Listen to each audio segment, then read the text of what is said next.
maybe. Oh, I guess I'm gonna have to shut my. By the way, how long have you been growing that Well, tail there? tail, whatever. How rude of you. My little girl was born 7 years ago, and for some weird reason, I thought, I'll quit cutting it when she was born. Nice. And that's, I mean, I've done some slight grooming since then, but Yeah. I had mine grown out pretty big. Allie doesn't like it. Well, see, I really don't have much here. Yeah. And so the sides are, so I got to go for the middle. But then now, geez, with this new debacle with the right, with the media and Trump, heck, I probably fit the bill. I'm bald, so no hair and a beard. I mean, heck, I could be an anarchist, according to them, just by nothing but Antifa. Right, by nothing but looks. And I thought we weren't supposed to judge people by the color of their skin. But maybe I'm wrong. What do I know? All right, let me. So, tell your wife. I assume that's who you're talking to. Yeah. Well, actually, let me go get the link and I'll text it to your phone. Does that work if I do that? Yeah, that works. All right. Let me see. I shut my phone off and threw it somewhere. That's a good choice. Yeah. Hey, Allie, where's my phone? See my phone? Ah, here it is. Here.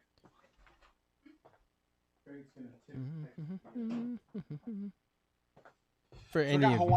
I got Hawaii in the background there, by the way. You know what? I don't really care. Okay. That kind of nice. Whatever.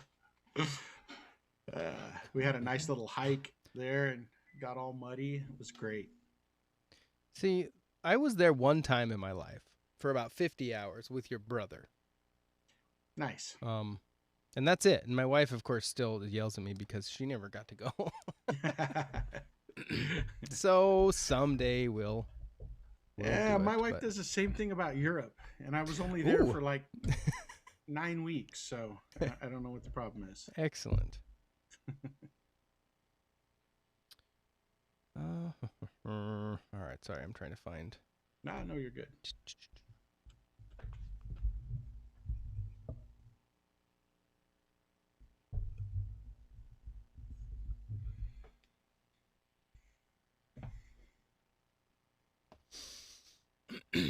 All righty. I gotta turn myself off here so I can't see it. And then you get to go on the other screen where people can see you on the interweb. Yay. So, when did this go to Dallas thing come about?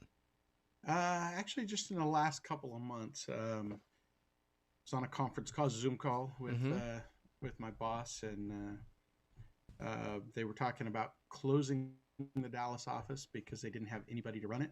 Oh. And I said, I can run it. And they said, fantastic. Really? Would you go there? I said, sure, I'll go.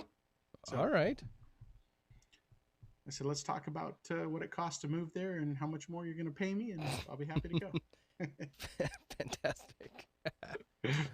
More than one way to negotiate a pay raise. I'm sure there is, yes. All righty. Got that rolling. I think I'm ready to go. You hear me just fine? Oh, I hear you fine. Can you hear this? I got my earbuds in, so. You hear that? I do. I do hear that. I'm sorry, it's Kansas. We'll get banned in a second if we put that out over the interweb. Maybe not so much. Who knows? Well, they're picky, even though the world is streaming nowadays. You know, you could pick up. I don't know if you know this Jay Sekulow. If you look up Jay Sekulow band online, the lead singer for Kansas, he actually did some stuff with the Jay Sekulow band. Really? Because old John Schlitt does stuff with him too, doesn't he? John Schlitt and oh man, I'm drawing a blank. Oh well. Anyway. Yeah. Details.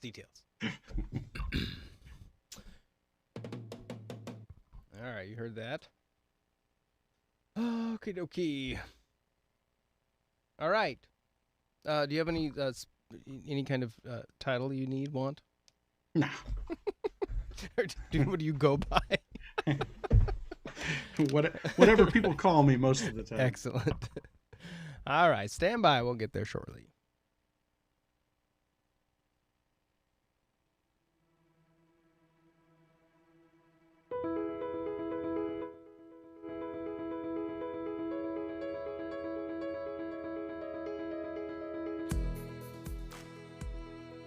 Welcome back to the Interview Podcast on the Y Millbank Podcast Network in Millbank, South Dakota. I'm Craig Weinberg, and tonight it's tonight. Tonight is the 12th. This will actually air on the 13th. It's when you'll get to hear it over the podcast.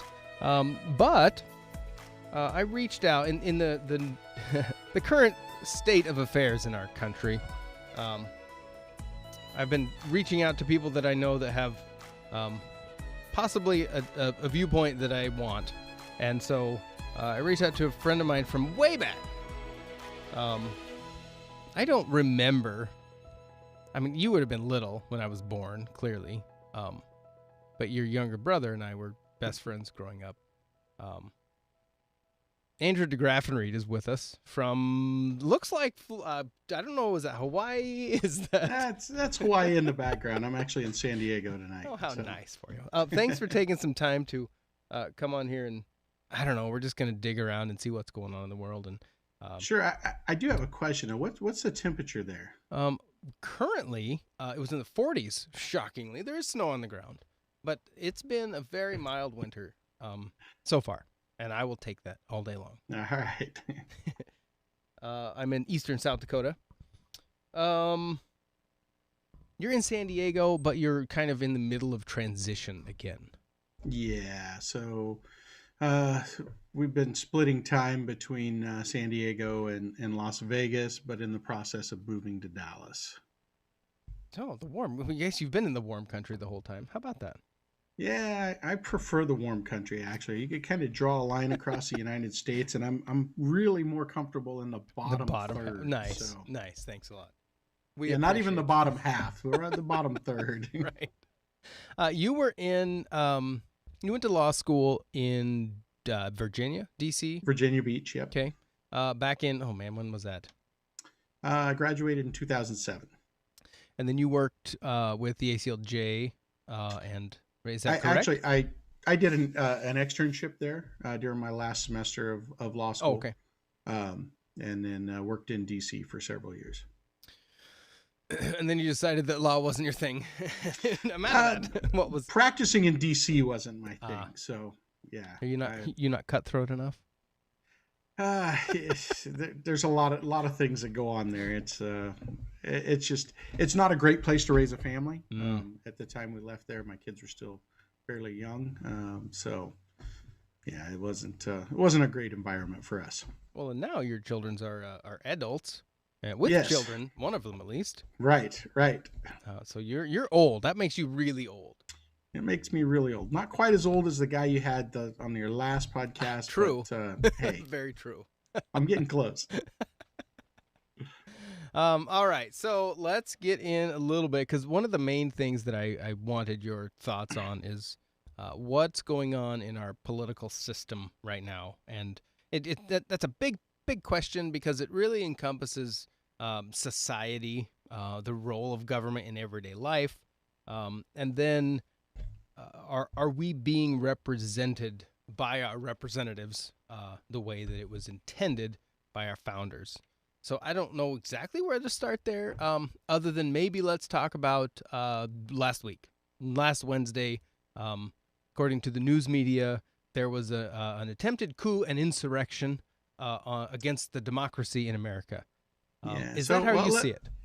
Well, let's start with the word coup. Word coup would indicate that somewhere within the government that the government tried to overthrow the government. Usually you have a military presence with that. So a couple of hundred protesters storming into the Capitol building is not exactly a coup. It's not at all a coup, actually. Well, they claim attempted and a failed coup.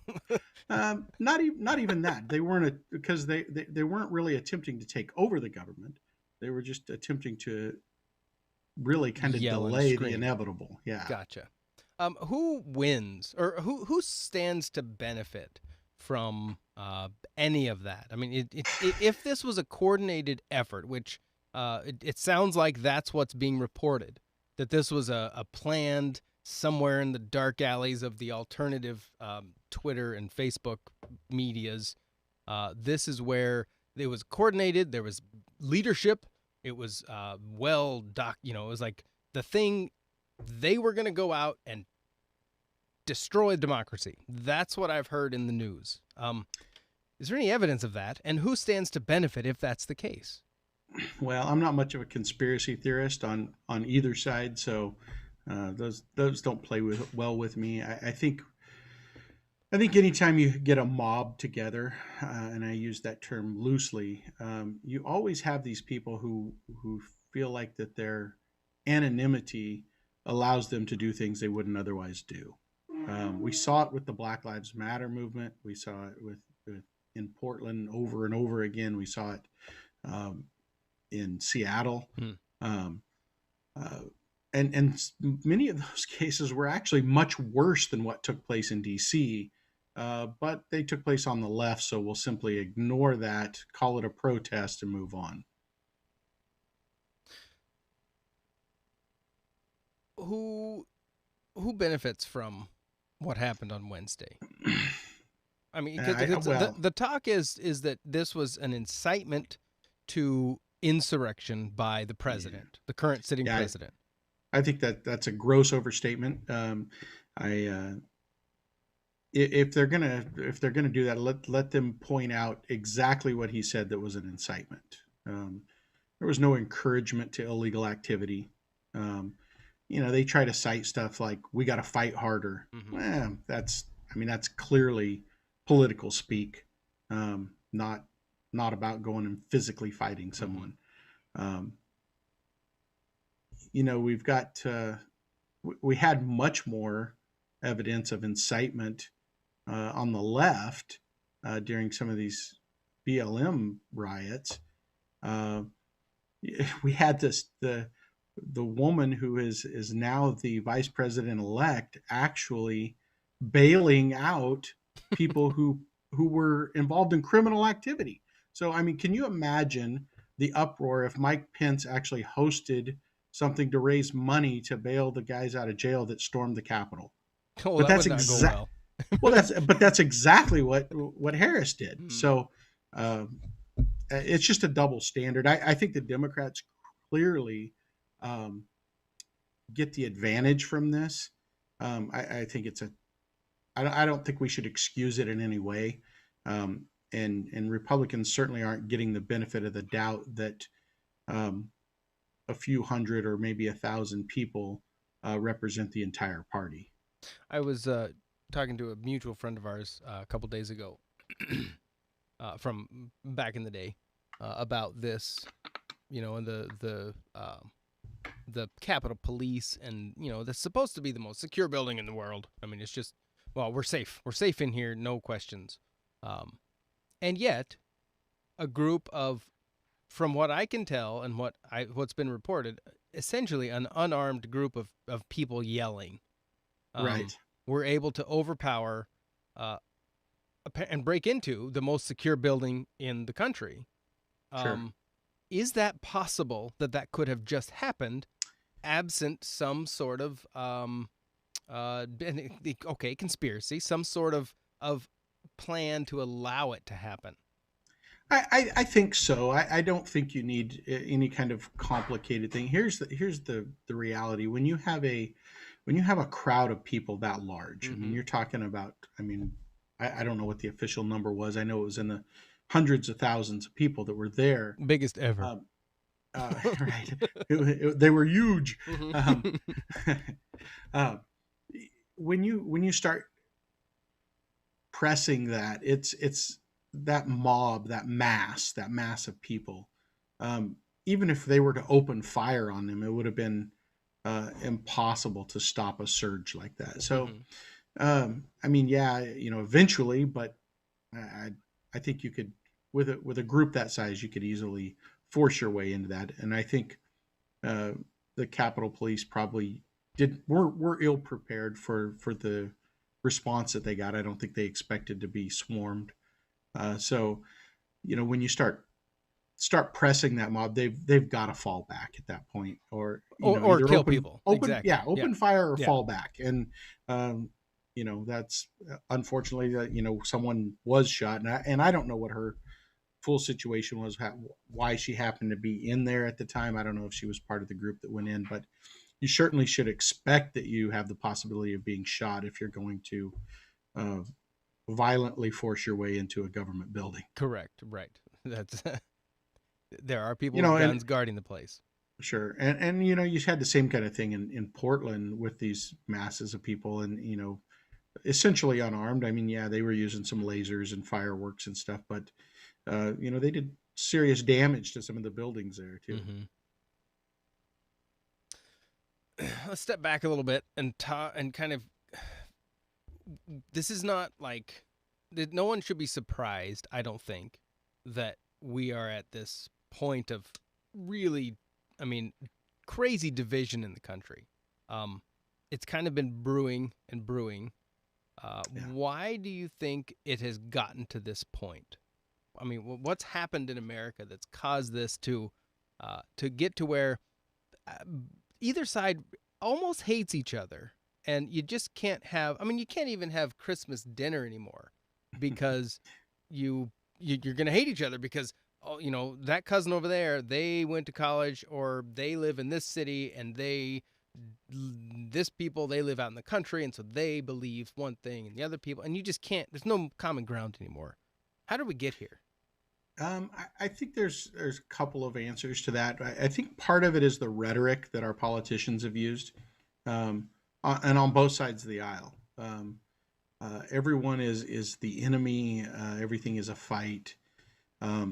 We've spent 4 years with a president in office, and you have the left saying constantly, "Not my president," resist. Now, of course, let's all come together and sing "Kumbaya." But yeah, so when you do that, I think you essentially divide people. I think the rhetoric in the mainstream media definitely has lent itself to division. I think it's. But I mean, but go back farther than that. Why do politicians and the media talk the way they do? What's the reason for it? Well, for one thing, on one side of it, it makes for great fundraising.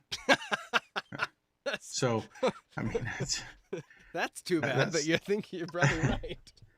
It certainly does. I mean, a lot of our Republican congressmen and senators have used the events of the last couple of weeks to raise substantial funds. Mm-hmm. All the while knowing that nothing was going to change with this election. So it was a little bit dishonest. Democrats have done the same thing with Trump. I think they were very well aware that many of the things that they were claiming were untrue and over the top, but it makes for great fundraising and it gets people riled up. And so that you get a benefit from that. What are your, I mean, does this go back to the need for term limits at the federal level to get the career politician out of there? Unfortunately, I think the Supreme Court has killed that. Ooh, break that down. What do you mean? Well, man, I off the top of my head, I don't remember the case, but I believe it came out of Arkansas. Arkansas passed term limits within their state for their state senators, and the Supreme Court has struck that down. I think Thomas wrote the dissent in that case, but so they were trying to set term limits for their two senators to go to DC. Correct. Correct. And the Supreme Court said no, that they couldn't do that. And is that because it makes it unfair, compared to the rest of the states? It was a really terrible reasoned case. Like a lot of split decisions are, the reasoning in that case was horrible. To the best of my recollection, I believe that the the reasoning was that a senator represents more than just that state, and to restrict, yeah, it was completely Every illogical. state has the same amount of them. Yes, it was. You can you can look the case up. I'm almost positive it came out of Arkansas, but hang on, I can probably pull that up for you in just a second. But go ahead. Well, um, to me, it seems like a no-brainer. You should not be able to make a career out of elected politics, especially. I mean, and you should never be able to become wealthy from that position. Right. How hard can that be? But yeah, no, I think it would be a huge advantage to have term limits. I just don't see a really good mechanism for that happening at this point. well, they would have to actually pass the law on themselves, and there's no way Right. that's going to happen. Right. I mean, look at either side of it. You got Mitch McConnell, who's been in the Senate forever. You've got Nancy Pelosi, who's been in the House forever. You've got Schumer, who's been there forever. And when I say forever, man, these guys have been there longer than I've been alive in many cases. So Well, and not only the leaders there. I mean, Peter DeFazio from Oregon, he's been right. in there since I mean, I'm 41. He's been in there 30, I think 35 years. I was going to say, I'm not sure that I remember a time when he wasn't Right. there. So, Yeah, I don't. right. And so I don't, and that's irritating because, and it's like Pelosi. This is a 2-year term. How has she been able to, well, I guess she was from San Francisco, so that's fine. But to Right. convince people to vote for her enough times, and all Right. of them, I mean, I don't care what side of the aisle you're on. If Right. if you can get reelected every 2 years, 15 plus times, I mean, you either are not allowing anyone else to step up, or I mean, Right. just the grasp of power you must have or want. I mean, it's staggering, and to claim it's to represent the people is just it makes me want to puke. I don't care who says it; it's nonsense. It should never be allowed. Sorry, that's my. No, I mean, all of them should be kicked out. yeah, I don't disagree with you, but it is something I think it would be a difficult thing to get at this point with the Supreme Court having, and that case is actually U.S. Term Limits Inc. versus Thornton. So if you want to look that up and give it a read, yeah. So it kind of closed the door on term limits, which is ridiculous considering. I mean, we've got term limits on our president, but yeah, well, and yeah. like in South Dakota here, all the state elected positions in the legislature are term limited, all of them, Yeah. equally. And I think that's a good thing. It seems to be to me. Now, the argument I've heard against it by a couple people is, well, we need to know the history of the house, of the body, because if you understand the history, then you'll know that if you're bringing a bill about X, Y, or Z, you'll know that we tried that 20 years ago and it didn't work for these reasons. And so well, you'll know maybe that. And so it'll be good because then you'll understand the way we work. And yeah, one I guess I'm just not on board with that. me neither. One person that told me that, I said, well, aren't there career people that work in the legislature that their job is the operations side of things? Sure. They know this stuff. They can do that. Oh, they tried that back here, and here's the reasons it failed or didn't fail. Okay, so then let's try it again, and we'll go around this. We don't need to have someone in there. Nancy Pelosi, in 2018, in regards, she was responding to AOC, her push to get the old people out of the Democratic leadership, and her response was, "Nope, we work on a tenured seniority system here in the House, in Congress, because the more," and it just made me want to. I don't care the side of the aisle you're on. If you hold this view, you're wrong, because what she said was, when you have more seniority, you have more of a voice. And that goes against the entire concept of representative government. She should not have more of a voice then South Dakota gets one congressperson, one representative. He should have an equal voice than everyone else. But no, seniority. Right. I don't get it. And with a straight face, she said that. Oh yeah, it's kind of unbelievable some of the things that they say, and they flip constantly, depending on who's in office, what they have to say. I mean, we saw it with the Republicans and the Supreme Court nominees near the end of Trump's term. You could take the statements of one side of the party and the other and flip them 180 degrees, and you go back to when Obama was president and Merrick Garland was being nominated, and it was 100% flipped. So in your view, was the decision by the Republicans for the Garland scenario back at the end of in 16, was that justified? Sure, they don't have any obligation to give him what he wants, and they controlled the Senate, so they had no obligation to. Now, rather than just say that, they tried to make an argument that well, you're in the last part of your term, and we need to have an election first, which they completely flipped on its head when it was the other way around. Now, it wasn't completely the other way around because the Republicans controlled the Senate and Trump nominated, and so they had no obligation not to push that person through. So it's and the potential for the nominating president to continue his second term was there. Right. And so there was something that they could have done. So it was not an apples for apple product. Not completely, but very similar, very similar. And, I guess what you hear from the left all the time, oh, hypocrites. Now, for them to say hypocrites, I mean, look in the mirror. But they all are at some point. Our whole system of elected leadership, I just feel, is it's broken. And I don't know the fix for it. Yeah, I think, term limits, I think, would be a good start on that. But again, I don't see that happening. And I think Congress is a big part of the problem, but not just Congress. I mean, we've got, tens of thousands of career bureaucrats in DC that were highly upset because Trump didn't do things their way. That was a big part of the 4 years of trying to get him at any turn.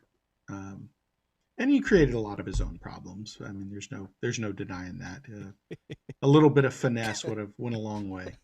Yeah, but that would have been out of character. Probably. Was Trump bad for America?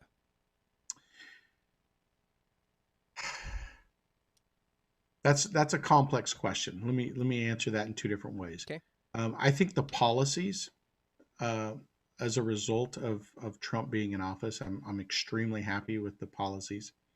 I think he was a big factor in pushing the polarization. A lot of that came from the left, but he didn't help things. He created a lot of his own problems with his rhetoric. He would often say things that were just ridiculous or wrong because he heard somebody else say it. And so, you just don't come across as being very reliable when you do that. So I think in some sense, you can say he hurt America. But in terms of his policies, the things that he did in terms of trade, the things that he did in terms of the embassy in Jerusalem, I mean, just about anything, tax cuts, policy-wise, he was really, I think, very good for America. I think you see it in the stock market. He wasn't a very good fiscal conservative. Who is? So I mean, there's that factor too. But what kind of repercussion are we going to see from this insane spending due to the pandemic response? I mean, I'm not an economist, so purely speculation on my part, but I would expect that we're going to see, we almost have to see the rise in interest rates as we've just printed money. Um, so I think that's going to be, and the flip side of that is I think we're going to see a massive tax increase, uh, which I'm not thrilled about. Well, the young Democrats proudly wear shirts that say "tax the rich," Right. so Um, it's yeah. coming. Uh, It has to be at yeah, some level.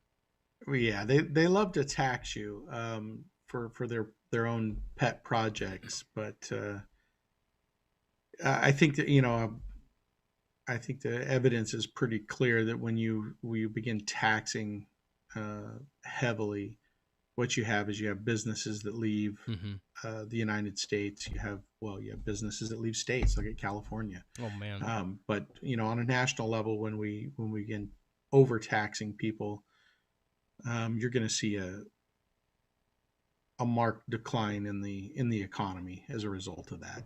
People just don't spend as much when there's being more taken from them. Mm-hmm. They don't have the Right. extra income to spend. But it's fine. We'll just send you a $600 check. Don't worry about it. That's right. AOC, if you're talking about inciting fear, like pushing people to the brink and really terrifying people, on her Instagram feed, I think it was yesterday, she wrote the following. And I'm thinking of, the left hates, they claim that Trump incites all this craziness and that he is the Right. reason. He's called for it. He riles them up and he sends them out. Sure. And then you get this. She says in the middle of a paragraph talking about why she hasn't been on Instagram for a while because the attack was so traumatic that a lot of people just need a few days to process. Okay, fine. The next line says many, many people were almost killed. Members of Congress, staff, custodial, and food service workers, etc. The situation remains quite unsafe. Now, I'm not at all discounting the fear they may have felt in the building. Fine. But to then come out and say many, many people almost were killed, you could say that about the freeway. Many, many people almost died on the freeway today. Sure, absolutely. You could say that about, an airplane. Many, many people almost died in a plane crash. Sure. Yep, they did. It seems irresponsible for someone like that to do this and to say, nope, it's good. The right is a fear-mongering group. We're not. Right. Well, I mean, let me read you a quick quote. I think this will play right into where you're going. And you can tell me who said this. Our election was hijacked. There is no question. Congress has a duty to protect our democracy and follow the facts. Ooh, I know. Nancy Pelosi in 2016. Yes. 17. 2017. Yeah. Yes. But I mean that when that's said on the flip side, when one of the Republican congressmen stand up said, or Ted Cruz says that, you're ludicrous. Yeah, you're crazy. You need to be kicked out and censured. Right. Yeah. Right. And in fact, they've actually presented a bill to remove certain congressmen at this point. So you want to talk about tyranny? Let's remove duly elected officials just because we want to. And this. So this whole free speech thing. This is a big issue for me. I think this is. I think maybe more so than any other right that we have. This is incredibly important. I would stack it so close to the Second Amendment, you may have trouble picking one. Well, is not the Second Amendment there to protect the First? Kind of. maybe. um, Obviously, if it came to that's quite a long. I would hope that we would, if we've got to that point, we've lost our First Amendment. If we've got to the point that we need to use the Second Amendment Gotcha. to protect the First, we've already lost it. Mm-hmm. So that's uh, so this whole situation with Parler. Mm-hmm. Um, so they've been completely removed, scrubbed from the internet. Yep. But it is interesting to me. And of course they have filed a lawsuit against Amazon. Unfortunately, that lawsuit needed to be filed in Washington State. Also, it's not Which going anywhere. Exactly. That's. I think the only way that lawsuit goes anywhere is it's got to make it to the Supreme Court because, of course, you got the Washington is left enough as it is, but beyond that, you got the Ninth Circuit. So Washington's part of the Ninth Circuit. As we all know, they're the most overturned court. So they like to make decisions that they like, don't but stand. Nobody else does. Well, Yeah. I wasn't that one of the courts that Trump actually was able to kind of flip with some of the nominations. Some of the yeah. So anytime you have someone in office who's nominating more conservative justices, you're going to see all of the districts move in that direction somewhat. So, and of course, the Supreme Court moved heavily in that direction, and I'm not unhappy about that at all.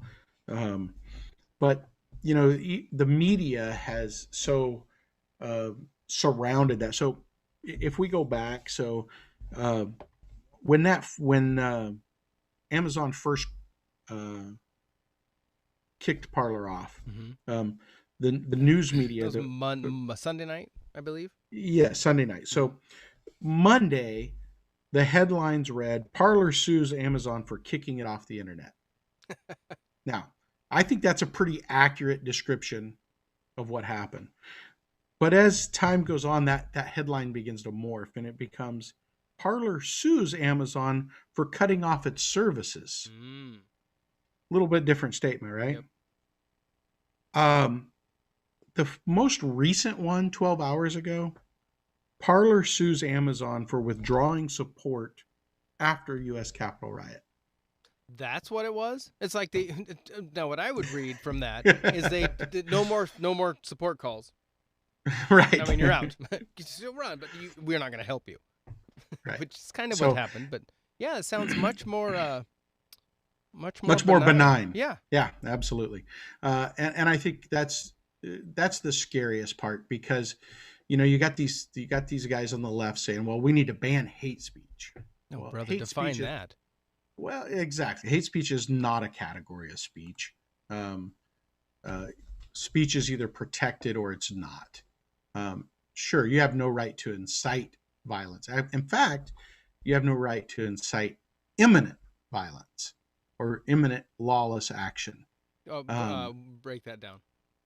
So for me to suggest, and I'm not doing that, let me be clear, but for me to suggest, this is an example, that the best way to get this country back on the straight course would be for armed people to attack the Capitol.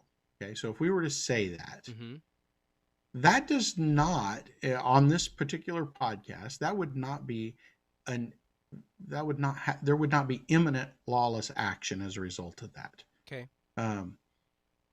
That might be some. See, here's the deal. You could, as a law enforcement group, you could deal with that. You could arrest me. You could, throw me in jail for those kinds of activities. But that's not imminent.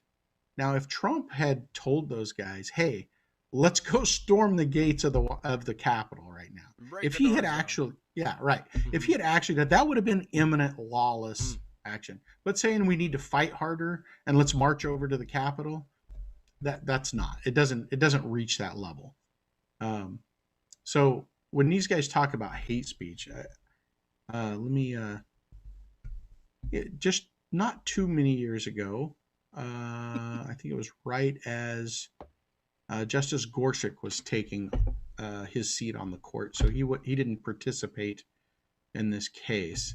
Um, there was a group called the Slants that had filed for uh, a trademark, and they were denied that trademark because it was considered a racist term. Okay. Um, they were referencing the idea of Asians and slanted eyes. Like you mean the people applying for it were, or the Yes. court was? Yeah, yeah. No, the people applying for it. Okay. So the court, in hearing this argument, um, and I'm going to kind of give you just a little background, and then I'll jump into the quote here. This was an 8-0 decision. So everyone on the court agreed with this, including our left-leaning justices.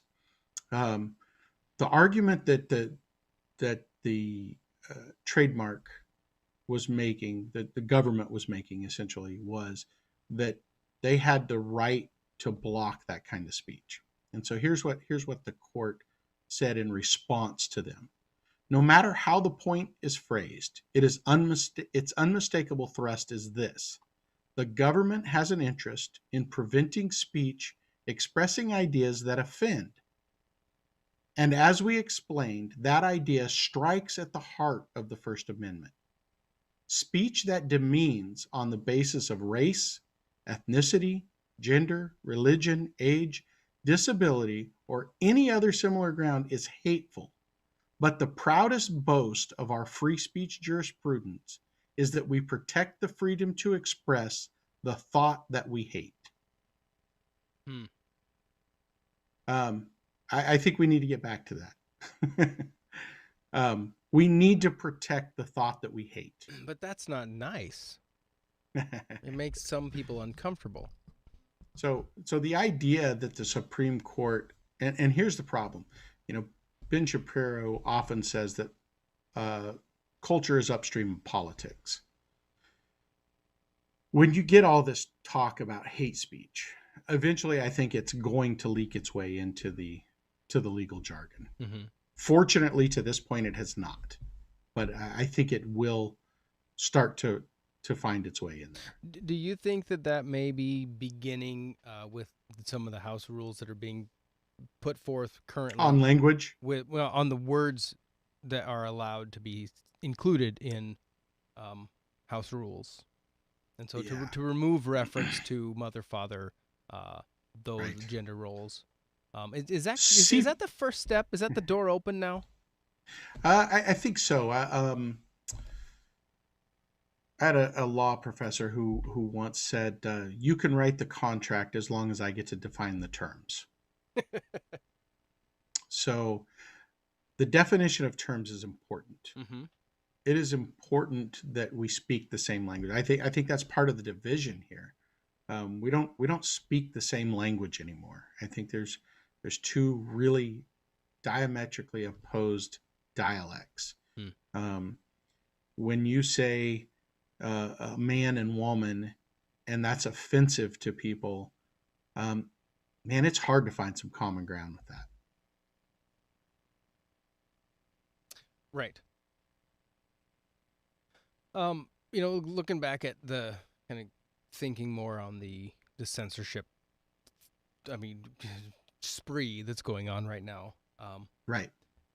The big social media platforms, my understanding is they have relied on the protections of Section 230, which allows them to not be held liable for content on their platform because they don't produce that content. They don't edit it. Right. They don't publish it. They are strictly the road that it goes on. Right. Apple, in their letter to Parler, said, we can't allow your app to be sold in our app store unless you can make your editing capability more robust and you show us that you are going to shut down this insightful speech on your platform, which by That then, in my mind, makes them kind of they have to edit people's content now and make Right. sure that what goes out is appropriate according to Apple. Well, they whatever, I don't think they're there anymore. Twitter and Facebook, Sure. Instagram, those apps Sure. are currently on that app store. Does that imply that they do comply with Apple's demands and thus are publishers by that definition alone? Um, I don't think that makes them. It certainly begs the question, doesn't it? Well, I think they have a right to. So you have a right to kind of curate your comments on there, Okay. but still not be responsible for them. But when you start making it so that there is only one viewpoint, you've basically become an editor at that point. So So you're taking you are off a a certain publisher. line and you're allowing a certain line. Right. Right. So I mean, they're totally fine with pictures of a decapitated Trump, or calls of violence against Israel, calls of violence against people on the right side. Hang Mike Pence was trending on Twitter. Did Amazon cut off their servers for that? Hmm. No. So there's a complete double standard, um, and not only that, there's so when you look at the fact that there's only a few companies in the United States that has the capacity to host something like that. So AWS is one of them. AWS controls 50% of the servers. 50%. Of the That's servers massive. on the web. Right. And don't they host a lot of DoD as well? That's possible. I'm not. And I'm sure that's proprietary side of it, but I do think that that's a big part of it. Yeah. Which, I mean, So, that's sketchy there because well, when you look at the fact that they own 50% of it, I think Apple owns about another 13% of the servers, and Google's, I don't know, I think they're single digit numbers in on the Google servers, but that adds up to almost 70% of the available servers that are out there, and many of what's left are small companies that don't have the ability to host something the size of a Parler. right. They can host your local website, or a small podcast or something, but they can't host something that handles millions of posts a day. So what they've done is they've said, essentially, we're not going to give you a voice. We're going to cut off that voice. That's frightening. Are you? I mean, did you ever think that would ever be possible in America? You wouldn't think so. You wouldn't think so. I mean, essentially, what they've done is they control all the printing presses. So you're welcome to print your own paper, but you can't use our printing press to do it, and we're the only one that has one. Right. That's essentially what they've done. So, and if you want in, you got to follow these rules. You got to no, it's not even follow the rules. I think if it were just a matter of following the rules, I think we could probably deal with that. The problem is there are no rules. The many times when they take down websites and servers and particular posters, they can't even reference what it is that they violated. So it's just arbitrarily, they're just jumping all it's over. It's viewpoint based. Gotcha. It's completely viewpoint based, which people could scream, well, it's not censorship if it's not the government. The problem is that this has essentially become our new public forums. So does the First Amendment apply to a platform like Twitter or Facebook? It does not. So then, is this even a discussion? I mean, do they have the right to say, nope, we don't want you on our system, and then there's no that's just the way it's going to be? Make your own. I think it's a little bit complicated because, the First Amendment says Congress shall make no law. So, and then of course it was applied to the states through the 14th Amendment. So you've got it's got to be a government actor for it to be a restriction of speech. But they've gone beyond just restricting the speech. If it were just Twitter saying you can't say that on here, and we're not gonna allow a particular viewpoint on here. Yeah, you have the right to do that. But now they've gone beyond that, because what happened with Parler is Parler said, okay, if we can't say that there, we'll start our own and we'll do that. Mm-hmm. And so the allegation is that Twitter is essentially conspired with Amazon to shut them down. And Apple and Google. Right. Right. Yeah. Right. But specifically in their lawsuit, they, so they're citing the Sherman Antitrust Act. So they're saying that they conspired to keep them from having any competition. Mm-hmm. Because Amazon has just signed a multi-year deal with Twitter. Right. Yeah. Yeah. So that's. I mean, could it? That's be frightening. Said, I agree with that. Could it be said that the government does have some say, because there are reports out there that the FBI has offices within Facebook, and so there's an open communication. Is that just because they want to be able to check up on people, or does that kind of put them in a control scenario? I don't know that I have a good answer for that. I guess I probably don't really have enough of the facts to really form a valid response for that. Well, fine then. We'll allow it. There is talk around here. The First Amendment should allow people to say things that I don't agree with and that I don't like. And as long as I'm not saying go over there and kill that person, theoretically, it should be allowed.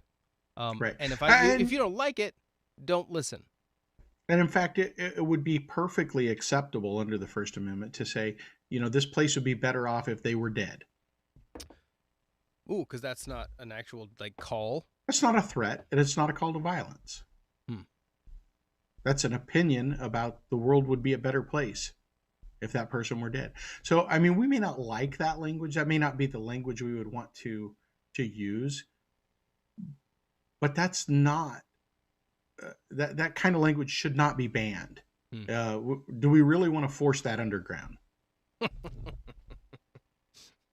By the way, speaking of that, did you happen to see what Twitter posted today about what's going on in I want to say it's Uganda? No, I don't really hang out on Twitter much. So just see if you can find any hypocrisy in this. Ahead of the Ugandan election, we're hearing reports that internet service providers are being ordered to block social media and messaging apps. This is today. We strongly condemn internet shutdowns. They are hugely harmful, violate basic human rights, and the principles of the open internet. Really? That's from... I actually went and I saw that, and I went and I said, okay, I got to go look. That's actually the Twitter public policy page. Wow. So, 2 days ago, they can ban the president from being on Twitter. The sitting president. Right. But that's their response to being blocked themselves. Is it possible that these companies are so big they don't talk to each other internally?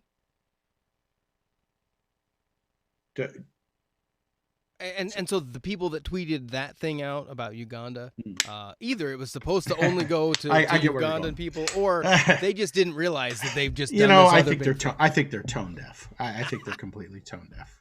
But how I don't think they see the connection. How could anyone with any kind of I would say brain, but I got to be careful. Not see the irony there. I mean, or just a blatant double standard. You would think that they would. You would really think that they would. Or is this just the nature of legal speak nowadays. No, I think it's, man. I tell you what the left is doing is an all out assault. They want to silence you, and they have for a long time. Um, if you remember back in the day, when the only voice that you had for conservative speech was Rush Limbaugh, Mm-hmm. they wanted to silence him. They tried to pass laws to silence him. They did not want him to have a voice Wasn't that because the equal time they wanted to get uh, through? So it would, what's that called? It would force the news stations that had him. right, They would have to put right, on an equal amount of time of the opposite opinion, right, right. So and that worked out well. right.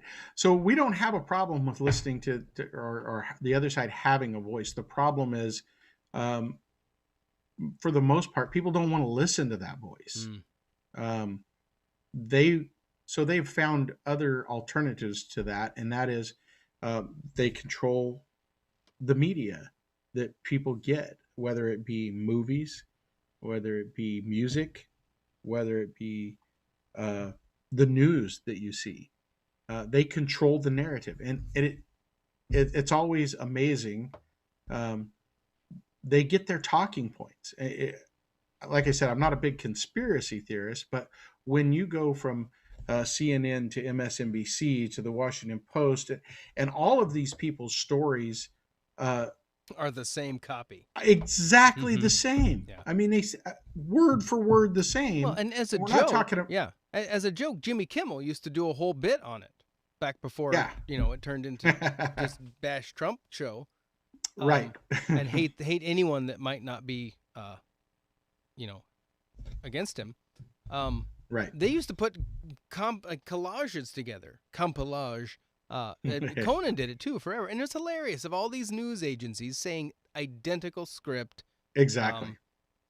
Breaking news. And what's breaking news? Yeah. Our reporting says no, it doesn't. And they're not quoting someone, and they're just putting out supposedly like their opinion, but it was identical word for word, and the idea that people would write a broadcast that would be word for word, 5, 6, 7 different broadcasters. They're getting their marching orders from somewhere. Well, and I was disheartened, I think, over the election cycle, listening to the National Public Radio. I'm near Minnesota, so I would listen to NPR, Minnesota Public Radio, almost every morning, just because I have such a wide variety of You're a glutton for punishment. I am news outlets that I listen to, and I think it's wise to gather as much info from different sides as possible. So I'll listen to whatever. Sure. Heck, I read RT. I mean, if you want some crazy, go there. Al Jazeera. There's some news for you. But it's a viewpoint, and I think we should at least look at it. But it was amazing to me throughout the entire election cycle, the unbiased news used words that imply bias, and that's what's irritating to me. One of them was rather than reporting that the president or his people they're claiming certain things, they have to throw in the word baselessly claiming or disproven claims. And that baseless word became the thing. And so they'd be reading the news. It's like the top of the hour news. Baseless claims. That's not news anymore. Right. That's an opinion. And so how do we know that we're getting news anymore? And in many cases we're not. I mean, even whether you're turning into Fox News or MSNBC, you're still just getting a massive dose of opinion and a whole lot less fact. Well, when Brian Williams says during the Parkland shooting in Florida, he said, it's our job on the news to scare you people to death about what's going on. No, that's not your job. No, your job is to report the news, and then we can get scared if we want to. Right. So I mean the biggest personalities in news now, Mm-hmm. put that in quotes, um, are people who give their opinion on the news, whether it's right or left. Mm-hmm. Those are the biggest, the most watched uh, in the media, whether it be Sean Hannity or Rachel Maddow, Mm-hmm. um, and that's unfortunate. And I think that has helped. Uh, Going back to your earlier question, I think that has helped to divide people. Well, and then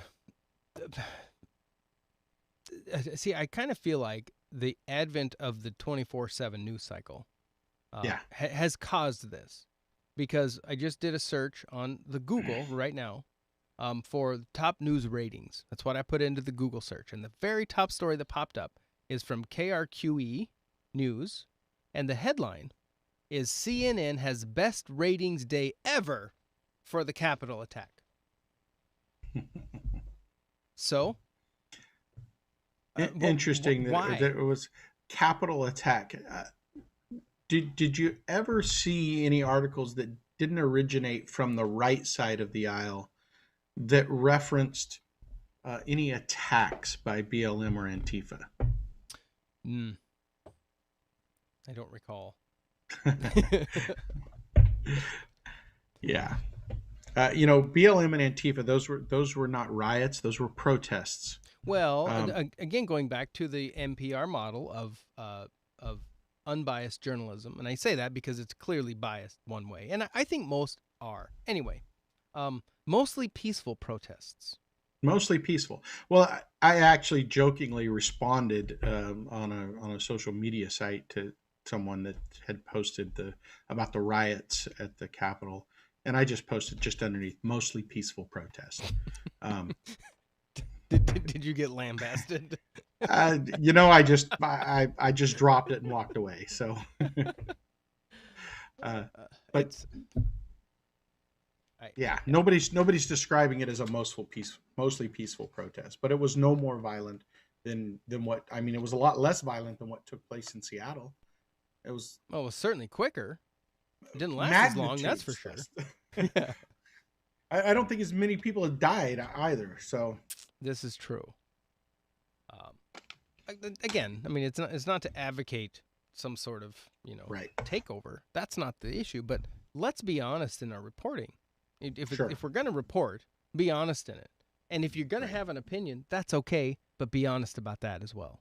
right, right. And I just don't feel like any of them are really being honest about Yeah, no, there's not a lot of honesty out there.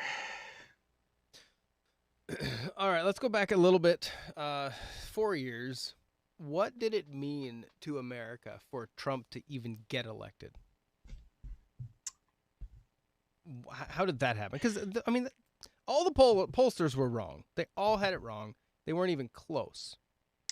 And I think let me address the last statement first. I think that's an important thing. I don't think they're missing. Um, I would disagree with some of the media voice that they want to get it right, but they just missed. I don't think that's the case. I think the idea is to, at some point you kind of turn off the voter to voting if his candidate doesn't have a chance. You know, um, when the Cleveland Browns Oh, hold on one can't second. win Yeah, a no, game, you'll get there. But so is the theory that if we make it look like he's not got a chance, then people won't even come out and vote for him? yeah, I think so. I think that's Ooh. accurate. I think that's accurate. um, when I was going to say when when the Cleveland Browns can't win a game, at some point attendance begins to drop. Right? Yes, it Nobody does. nobody wants to go watch a loser, and nobody will. The vast majority of people will not take the time to vote in a losing election. They simply stay home, uh, and I think that's kind of where things go with the polls. I think the Democrat Party grossly underestimated how unpopular Hillary Clinton was. Mm. Um, I think that was part of it. Um, I think the fact that people, I think there was a little bit of a freshness to the fact that Trump wasn't a politician Hmm. and he said things politicians wouldn't say. So I think there was a little bit of, yeah, I kind of like that. Whether or not I like what he's saying, I like the fact that he's not just political speak.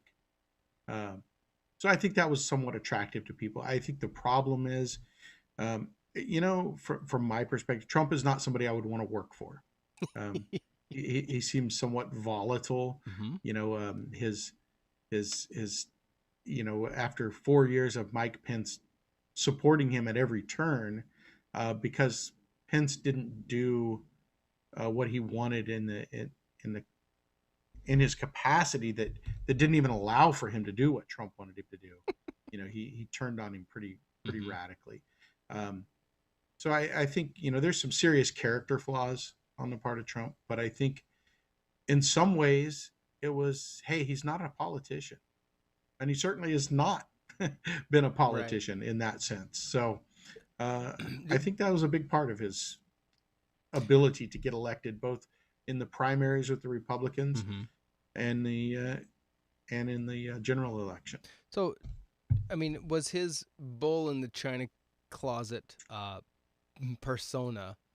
Do you think that actually caused way more harm than good, or will it be borne out in history that maybe it was the opposite of that? No, I think it probably did cause more harm than good. I think a person could push and stick to their guns and do things that he did, uh, without being without creating so much chaos around you. Mm. Um, that's a I work in a situation where I deal with leaders a lot, and that's just not the way a leader conducts themselves. Sometimes you have to be forceful. Um, Sometimes you got to kind of be an ass about things, but it doesn't. If you act that way all the time, you just quit getting results. Does a president need to be professorial? No, I don't. I don't think so. I just think probably,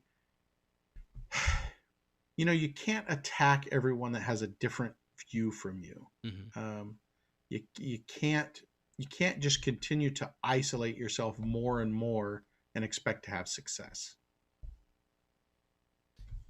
Do you think that the American public is tired of the my good friend across the aisle? That pseudo decorum. Yeah, and I think that was a big factor in Trump getting elected initially. Hmm. I just think the crassness in which he and the lack of skill. I think, um, there's a lot of people that can be blunt and forward and still yet have a fair amount of skill in dealing with people. You don't have to be a politician to do that. So I think he did a lot of self harm. I really do. Hmm. I think he cost himself this election with the way he acted many times. Let's talk about COVID. The sorry, that's why we're remote today. um, do you feel that the response by the federal government and by the state governments in America was appropriate um, and justified? I guess. um, Short answer, no, but I'll qualify that. Okay. Um, First of all, I guess there's a vast difference between the way your governor responded, Hmm. um, and the way governors kind of on the West Coast and Nevada, Oregon, Washington, California A responded. lot of Newsom, most other yeah, places. Well, Yeah, well, particularly here. I mean, correct. Yeah. I do a lot of travel Hmm. with work and go to different areas of the country, and the West Coast is particularly ridiculous in the things that they've done. And I said from the beginning, courts will suffer this for a little while. They will give some latitude to the police powers of the state uh, to kind of regulate activity until they figure out what's going on. So, and that's kind of what the courts did. They kind of stepped back. But now you're seeing more and more courts go, yeah, no. The Supreme Court signaled very clearly to Cuomo and his group, hey, you're going to have to back off. Hmm. They ruled against him. And in so doing, I think sent a message out that, yeah, we're just not going to tolerate uh, state governments using this as an excuse to do whatever they want, which is exactly what many of them did. So, is COVID real? Absolutely. Is it deadly? It absolutely is. Um, there's a lot of other things that are deadly too.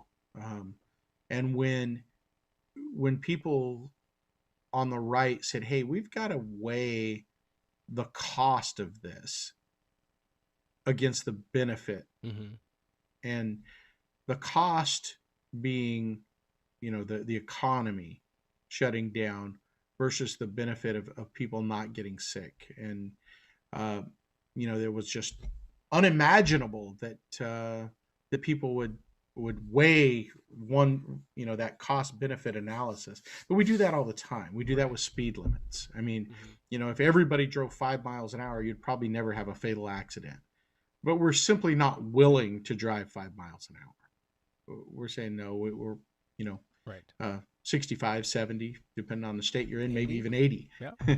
So we're just not willing to say, okay, and there was the statement, I think Cuomo even made the statement, even one life is too many. Well, You gotta quantify that's that a though. that's a good soundbite, but Uh-huh. it's not actually a good Right. policy. Right. So it's a Well, horrible well, policy. because you're gonna lose one life for sure by locking everyone away and hiding as well. Right. So is But that we won't life is talk about that that. that life is not the one. It's this other one. Right. It's a different life. Yeah. Absolutely. Do Absolutely. you feel that this is an abusive relationship? Uh, in terms of the Well, the way the governments are treating the people, but by saying you're non-essential, you're non-essential, you're essential, you're non-essential, and you non-essential people, you have to stay home and don't worry, we'll send you $600, but you have to stay home. Actually, we won't send it to you for 8 months because we're bickering in Congress, but that's fine. honestly, I think it's worse. I think it's worse than Ooh. that. Because I don't think it was done. I don't think it was done uh, out of an abundance of caution. I don't think it was done um, for the purpose of protecting people. You know, um, Can you explain that a little bit? So they just did it because absolutely. of power? Uh, well, let me refer you to Cuomo's statement. I think it was yesterday, maybe it was this morning. We simply cannot stay Oh yeah. closed until the vaccine hits critical mass. Hmm. The cost is too high. We'll have nothing left to open. We must reopen the economy, but we must do it smartly and safely. Who whacked him Uh, on the head to make him realize this? This is not new information. that sounds identical to what Trump was saying Right. 9 months ago. Hmm. Uh, but that didn't fit their narrative. And I think maybe I'm a little bit cynical, but I think that these Democrat governors did not care one bit about the people that they were harming. It was only important to stop the steamroll of the current economy to make sure that Trump did not get reelected. Ooh, so I this think is a straight up political game. I absolutely believe Mm. that. I believe you're going to see more and more statements like you heard from Cuomo from left leaning states. Now that they don't have their tax revenue coming in, uh, they suddenly have a motivation to open it up. And now that they have someone else in office, Hmm. uh, I mean, the general consensus was with a great economy, Trump would absolutely be reelected. Well, now we're going to blame him for everybody that died, which Mm-hmm. is just ridiculous. Um, Yeah, no you know, president should have that on them. I right, mean, it's not like the Eh, eh, president can control this thing. right, and the steps that he took were the the steps that actually were helpful that he took, such as banning flights from China. Mm-hmm. He was criticized for. So that's an unreasonable position on the part of the left. They're not being honest about it, and they, I believe what they did for political gain. So when you ask if it was an abusive relationship, I guess in one sense it is abusive, but not abusive in the sense of how um, some people would describe abusive, where it's almost second-handed. Mm. um, I think it was deliberate, and they Mm. just didn't really care who it hurt. Well, it seems that that was the case. I mean, our state never shut down, and I'm Right, grateful as a business owner that that didn't happen. right, However, I do business with companies in other states, and they were shut down, and so sure, I was directly affected, not because of the actions of our government in the state, but because of the actions of the governor in the state you're beside right, us, and then two sure, states over, and then right, Newsom. sure, Because yeah, I do business with companies in those states, and sure. I was months without access to products because of that, and so our governor didn't do it to us, but their governor did it to us, and Right. that is because And when your governor took the exact same stance that Cuomo is now taking, she was vilified for well, and is still currently, it. yeah. Right. By the way, we are trying to get her on the show, but we'll Excellent. see. Um,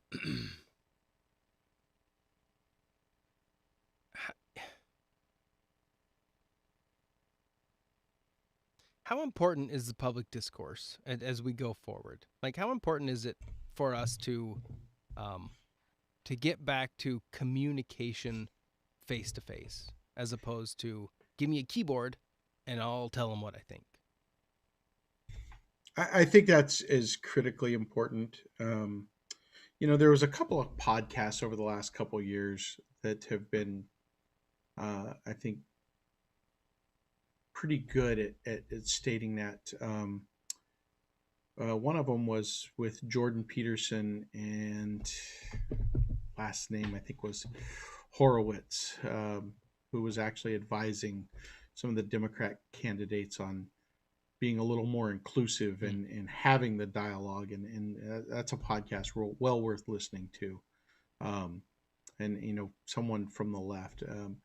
I think, I really think that, and I know in a lot of circles it would probably be frowned upon, but the Joe Rogan podcast, I think, is huge for that, Mm-hmm. because he doesn't try to, uh, a lot of times people get frustrated because he doesn't really press people when they give him an answer that's a little bit ridiculous.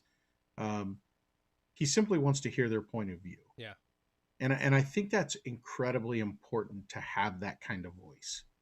Um, some people may not like the language that's used on that podcast, Or the or amount some of of the weed.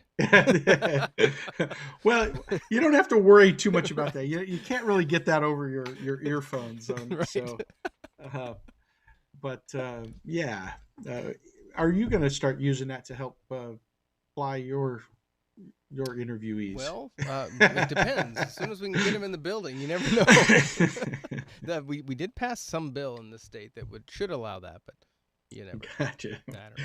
So I think a lot of those kinds of things are really important. A lot of those voices that kind of mix different things and give Mm-hmm. you different viewpoints. And I don't think the right side of the aisle is always correct on the way they do things. I think the left is wrong more often, and Mm. that's my take on it. Um, but I think we need to hear from both sides. And the reality is, I know with people that I know personally that if we had to sit down and solve a problem, Mm-hmm. even with a left and a right viewpoint, you could find points of compromise. The problem is today, everybody wants to say that compromise is a bad word. You want all of what you want. And if you don't get all of what you want, you'll take nothing. Well, that's just a ridiculous way to go through life. Well, It's not but that's kind of how it is in Congress now, and in our right. lawmakers. So, Absolutely. but what is the common ground that we have anymore? Is there any? I think there probably is. We've got to stop vilifying the other side. Um, are there bad actors on both sides? Absolutely, but we can't paint what 74 million people as insurrectionists. Mm-hmm. Uh, Well, because they're trying. They're trying to. if 74 million people truly were insurrectionists, we would Mm. have a different government today. Mm. That ain't the way things would have went. Uh, so we've got to stop doing that. And we have received, one of the things that's so important to me, the freedom of speech. We actually the history of that is on the left. It's not on the right. The right was much more restrictive on speech. Um, so we have received some good things from quote liberals. Freedom of speech is one of them. Now, unfortunately, they seem to be abandoning that principle. But it's not everything that comes from the left is bad. Um, but unfortunately, much of what the left is now is much more akin to uh, not even socialism so much as communism in many cases, because they want to they want to go beyond just a redistribution of wealth to a they want to tell you how to think. Mm-hmm. They want to tell you what to say, what you can and can't say, and will punish you if you don't. And Um, it's one thing to say that you aren't allowed to say something. It's another thing altogether to say you must say this thing. Because I mean, Agreed. isn't that what? Compelled Well, compelled speech is the worst, but right. I think saying that you can't say certain things um, is equally as bad. Um, But you know, it's one thing though to put duct tape across someone's face and say shut up, and then it's another thing to say, oh, now you actually have to say these words. right, right. Well, and I think where a lot of this goes, I mean, with some of this regulation of language. Um, just recently, there was someone tweeted out, um, "Abortion is murder." Hmm. Well, the response on the left to that was that this is a violent tweet. Because abortion's Abortion's not violent. violent. Right. Abortion's not violent, but that opinion is. Hmm. So, this whole idea of hate speech again, just it really worries me that that's working its way into our conversation, um, because what's going to happen is um, it's going to affect what we are allowed to say from a religious standpoint.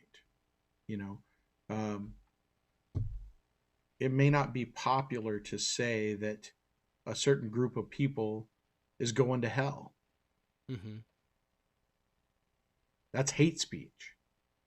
You know, it may not be popular to say that certain lifestyles are not uh, compatible with Christianity. And if you say those things, and you're spewing hate speech. So I think it's a very slippery slope, and it very much concerns me, the idea that speech will be limited. What do you think it'll take to actually get there, though? I mean, are we closer than any of us ever want to imagine? I think we're very close now. I think we've seen it in other countries, even in Canada, we've seen some Mm-hmm. of that. Um, we've and we certainly there's certainly the attitude on the left that espouses those viewpoints. That, you know, if your speech offends me, then you shouldn't say it. And And when that's frightening. the appropriate response would be, "I'll just not listen." Is that correct? Well, you can either not listen, or you can formulate a Engage. response. Okay. Right. Right. Hmm. I think the you know the idea of even, Twitter banning so much of the conservative viewpoint and forcing two things. They're forcing conservatives into an echo chamber, but they're creating their own echo chamber. And I think those are horrible things. I think not getting another viewpoint, and just constantly hearing the amens from the choir, Mm-hmm. is not a it's not a good place for us to be as a society. So I think that tends to I think the social media algorithms that keep you coming back to the same statements, and create an echo chamber so that you know Trump supporters believe that everybody supports Trump, and Biden supporters believe everybody supports Biden. I don't think that's conducive to a good society. Now, do I have a solution for it? Not really. Well, thanks. What good are you? What does a Biden-Harris administration look like for the next 4 years? I mean, what in your view, contrasting, against the last four, what are we going to see a big change? Is it going to be little? Is this a radical difference? How do you see that going? I think the loss of the Senate radically changes that. Mm. Um, I don't know if there's enough moderate senators there to stop uh, some of the things that they want to do. I think you'll see things like tax increases. Um, the hardcore left agenda, I don't know how far they'll push that, really.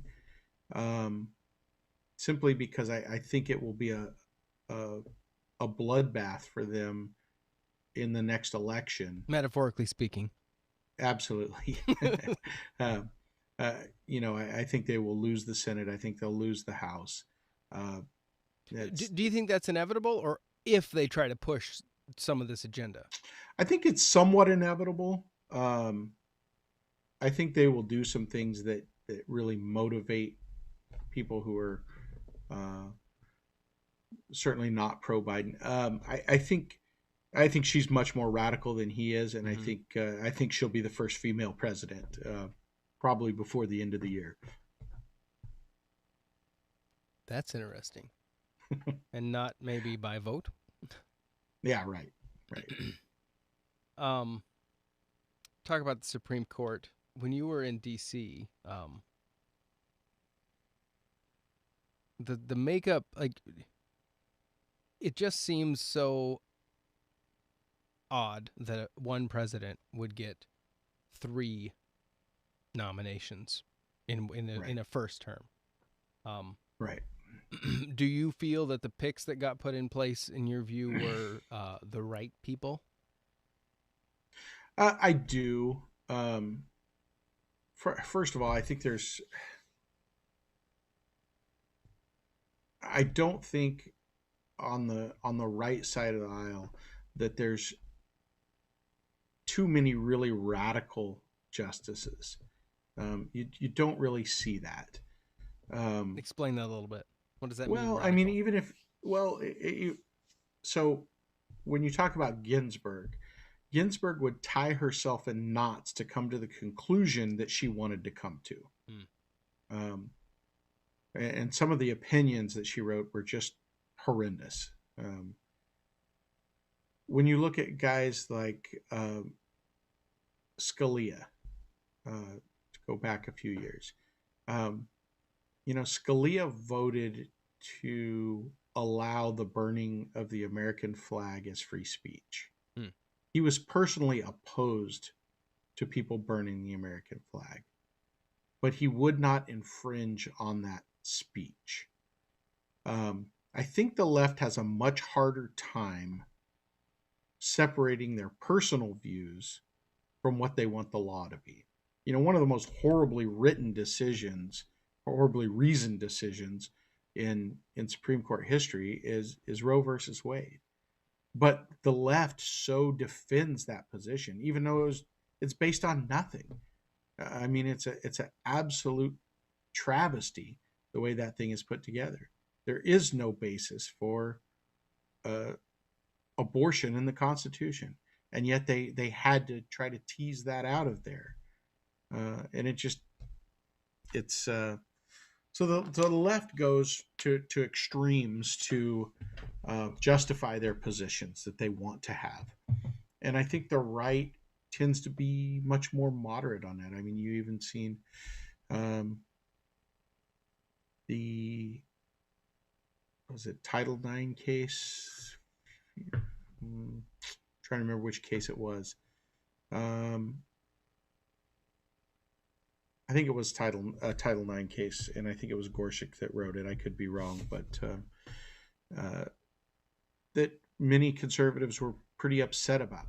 Um, but I think they try to be fair when interpreting the law, and I think they're much fairer when they do it. Um, there's I know Roberts takes a lot of heat for his positions, um, but he also has taken some very moderate positions too.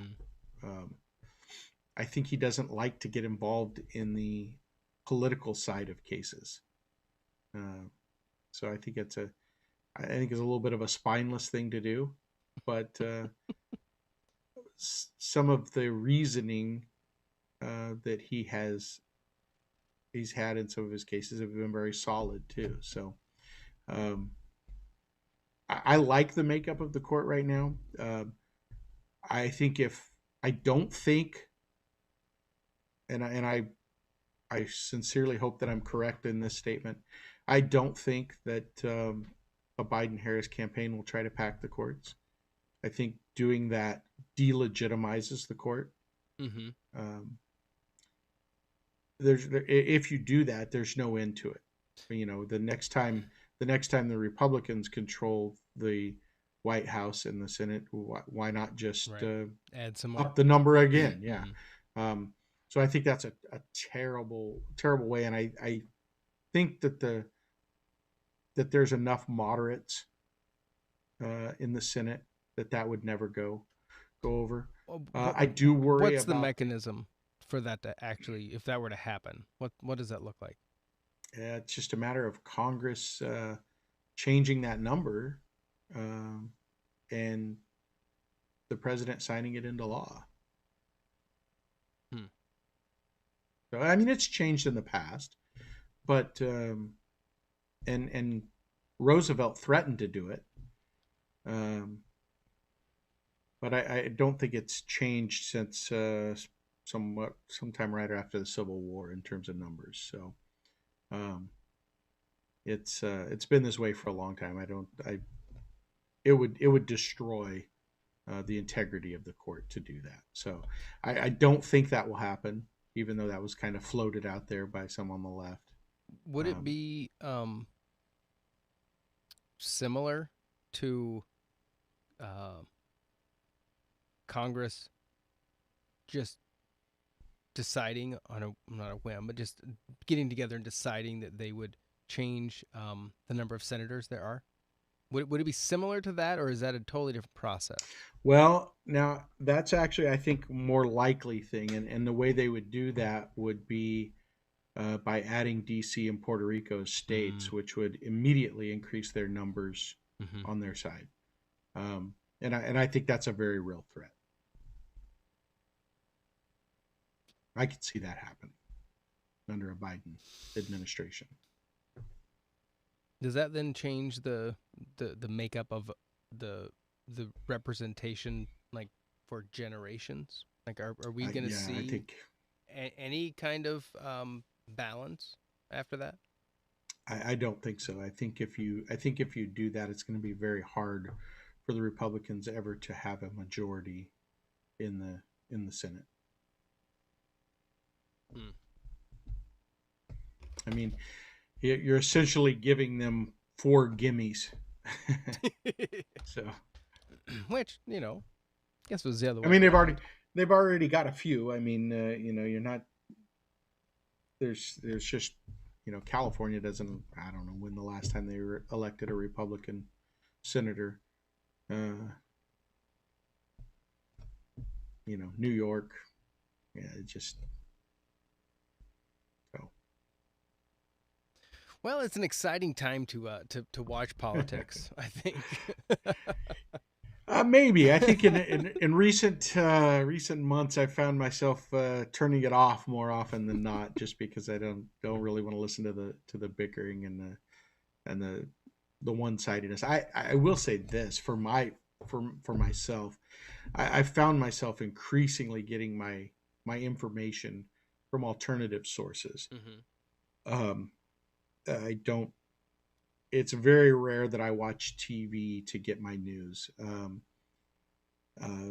Usually, about the only time I turn it on is during election returns, simply because it's usually a little easier, Yeah. a little more fluid than watching it online.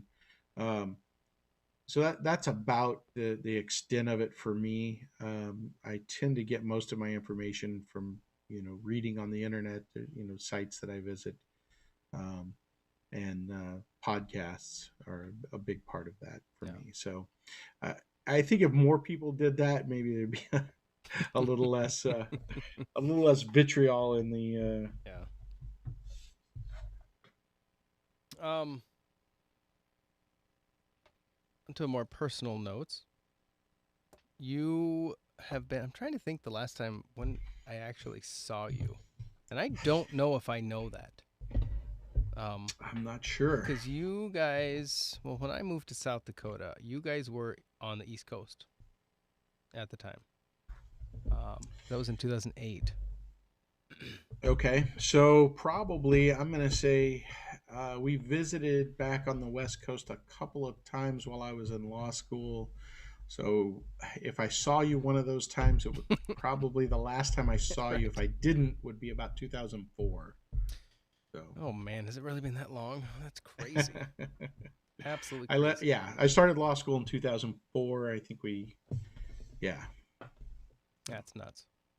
And now you went East Coast, and now you're back West Coast, and you are en route to Freedom Land. They call it down Yeah, to I mean, the yeah, Southern Freedom Land. absolutely. Some of us up here It's called. I call it Operation Keep Texas Red. Wait, that's why you're going. That's right. I've got to counterbalance all the Californians rushing there to vote for a Democrat, which makes no sense. But Well, there's that. Um, we could uh, we could go for days. What impact do you see social media having, like, on just the discourse that we have, like the platform? The right now it's I get my phone, and if I don't have my feed, I'm lost. Are, right. are we gonna look back on Facebook as uh bad for society, and actually uh part of the ruin of society as we knew it? I I I, I don't know that that's an overstatement. Um, That sounds like a legal answer if I ever heard one. um, I, I'm Couch gonna much? I am gonna to reference actually somebody else that I think actually did a much better job of describing some of the problems with social media, and it's the book "The Coddling of the American Mind," and Ooh, I don't know if you've had a had a chance to no. take a look at that, but um, uh, at first blush you might think that that was written from a conservative. It's actually written by two fairly liberal um, college professors. Hmm. So I believe their last names are pronounced Haight and Lukanoff, or uh, Okay. I'm going to Okay. butcher that one. But it's like HAIDT, I believe. But yeah, they deal with some of the social media issues in there, and I think some of the damage that's being done. Um, they specifically cite some of the suicide rates for young kids Mm-hmm. because of their early exposure to some of what happens on there, and the brain activity, and how it responds to, the positive and negative that you get from social media. If you post something and you get likes, That's similar to you get that. heroin Yeah, in the right. impact of your brain. Yeah. Right, yeah. So I think there's a lot of probably unintended damage that social media does. Certainly, it's not been helpful for discourse. Um, I've found myself increasingly refusing to engage, um, simply because it always devolves. So it just Yeah. it, it's a waste of time. It is. I decided several years ago, after getting into a typing war with someone, that this is not the place. I will gladly sit down and talk to anyone about Sure. what an issue, what we believe, whatever. I have no problem with that. Um, but I just don't want to do it at a keyboard because you lose nuance, you lose Absolutely. those nonverbal And I cues. think people tend to be a little more harsh too. I mean, it isn't too Yeah, often you're going to look across the table and say, you're a freaking idiot, right. but they have no hesitation in Hmm. typing that. Yeah, you should go jump off a bridge. Yeah, you wouldn't do Right. that. So it's For sure. yeah. So for me, I mean that's one of the reasons that I love having a conversation over a podcast, because even if we're not in the same room, there is, with the advent of the interweb, which I mean, I love living in this era because of the technology we have. But I mean, we're 2,000 miles apart, and we can visibly have a conversation, Sure. and I think there's a lot to that, Absolutely. and I am very much for conversation. The idea that everything is over text, and I mean, I find myself doing it. I'll send someone a text because I don't want to take the time to call them. Sure. It's easier. I don't have to worry about what they're going to say. And if they respond, I can just not pick it up yet because I'm busy. Right. And so I don't know. I guess the other thing that is really fascinating is the youth. And I mean, a lot of not youth are the same way, but the thought is, oh my goodness, someone's calling me. You people in the room have to stop. Hold on. I got to check my phone and answer that conversation first. When did we get there? That the people that are in our space are second to who's calling us. Yeah, I don't think that's just young people. I I find myself doing that as well. Oh yeah. I'm very much a slave to my phone. I Uh, had a smartphone or a smartwatch for a while, and yeah, I actually, it got a crack in it, and I thought, you know what? It's too easy for me to be checking it when I'm in a conversation with someone, and it's just not worth right, it. right. Yeah, I didn't think I would have any use for a smartwatch, and then I got one, and it's a new drug. So Well, it is, and I mean, I miss some things now without doubt, and yeah, there are calls I miss, messages I miss, um, but as I interact with people, it's much less distracting than right, having that right. thing. So I don't know. Yeah, I mean, and it's I've definitely found times that I do now just turn my phone off, put it aside, um, and you've got to do that. mhm. You've got to disengage sometimes, and I think that's incredibly important that you do that. I mean, for me, I the industry I work in, I get calls all day long. I get text messages. I get emails. So I am a little bit of a slave to my phone even when I'm working at the computer. I'm getting stuff that it's so bad that there's times I'll be sitting right in front of my computer working on something, and I'll get an email and I'll respond to it on my phone. So, I've never done that. Or I'll have but yeah, right now I have 3 computers in front of me, and right. my phone, and an iPad. So Right. I'm good. I mean, I got all the bases covered. Yeah, for sure. Yeah, it's crazy. Well, Andrew, I appreciate you taking the time. Hey, it was a lot of fun. I mean, we could keep going, but it's getting late for me, and we got to save something for next time. So I thought you were one of those guys that didn't go to bed at night. well, I'm getting older now, and I do have young children still.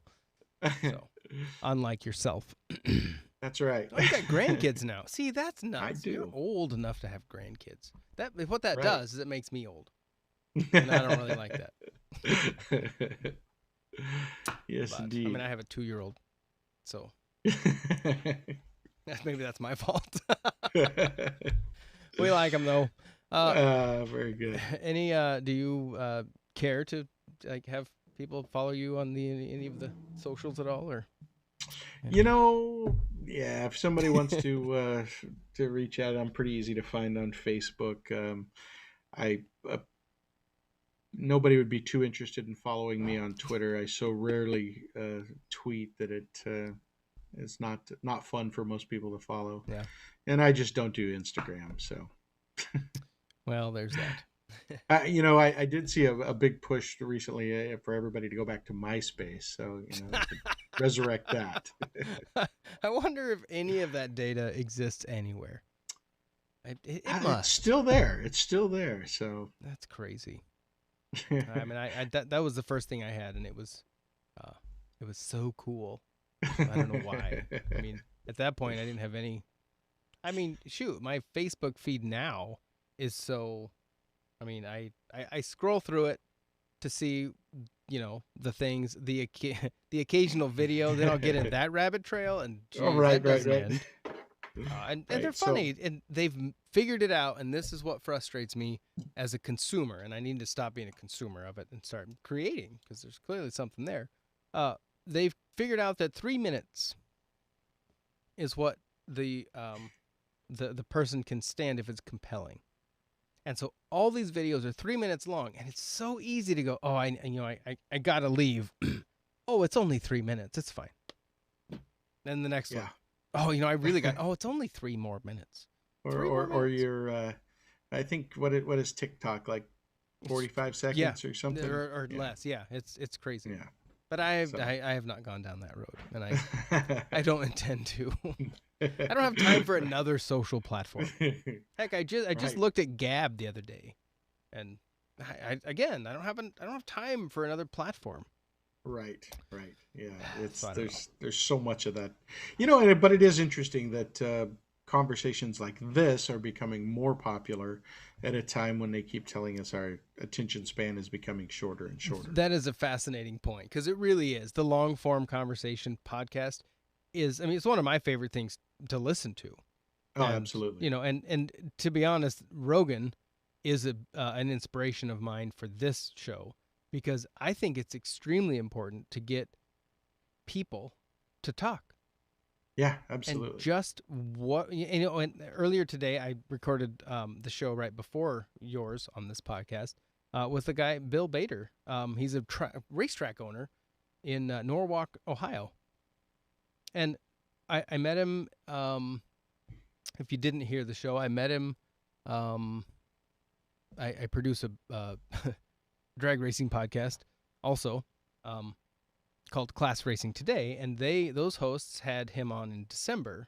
And as he's talking, they're talking about the racetrack. He's saying things that really make sense from a business standpoint and from how to treat customers and your guests and things that matter.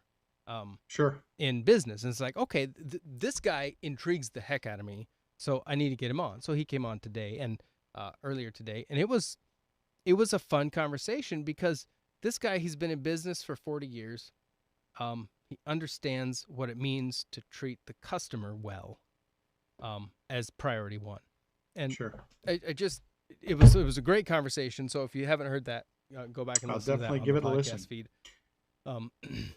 But I'll tell you what, the next time we do this, let's talk a little bit about some leadership principles. When I get settled in Dallas, I'd really like to have that conversation with you. Well, when are you doing that? Because we may have to take this show on the road because that could be fun. Okay. Well, I'm going to be there pretty much full time starting in April, but I'm not going to be really settled in there until probably about the end of June. Okay. So awesome. Well, I've actually been down to Texas 3 times in the last 2 or 3 times in the last 3 or 4 years. So that'd be a blast. It would be really fun. Well, cool. Andrew, thank you so much. Andrew Degraffenreed on the Facebook, Facebag, I like to call it every now and then. Thanks for taking the time. It was really good. Yes, sir. It's been good to connect. We haven't talked in years, and this is fun. So that was fun. Thank you much. Say hi to your wife, and I knew your children when they were this big. Right. And I don't know them as adults, but it's fun to watch them grow on the social medias, and I am fascinated that your grandson looked just like his dad. Because I remember him when he was a little one, and wow, it's amazing. Because for me, it's like, oh yep, there he is wandering about. Nope, that's his kid. Yeah, so, absolutely. That's pretty crazy. So enjoy. It's been fun. This is The Interview on the Why Millbank Podcast Network. Thanks so much for sticking with us for this. Oh geez, almost 2 hours. WhyMillbank.com is the website. WhyMillbank@gmail.com is the email. If you have any comments, questions, you want to come on the show yourself, do it. If you have suggestions. And we're working on getting a donation button up if you want to help support this show. This is something that it's kind of a passion project of mine, and I want to keep it going. But there are some costs involved, so we're working on making that happen, so you'll have a chance to become part of the show financially. So thanks a lot for taking the time to listen. Have a great day. See you next time.